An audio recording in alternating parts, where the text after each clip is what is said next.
ચાલુ વર્ષે ચોમાસાને લઈ ખેડૂતો માટે સારા સમાચાર। ગુજરાત સહિત 20 રાજ્યમાં ચોમાસું સામાન્ય કરતા વધુ સારું રહેવાની આગાહી। 106% સુધી પડી શકે છે વરસાદ।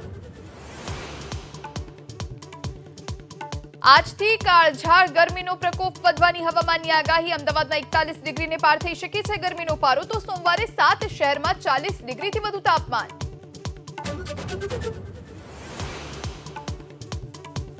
પરસોત્તમ રૂપાલાને ઉમેદવાર ન બનાવવાની માંગ પર ક્ષત્રિય સમાજ અડીખમ। મોડી રાત્રે સીએમ નિવાસસ્થાને ભાજપ અને સરકાર સાથેની બેઠકમાં રાજપૂત સમાજની સંકલન સમિતિ રૂપાલાની ટિકિટ રદની માંગ પર અડગ।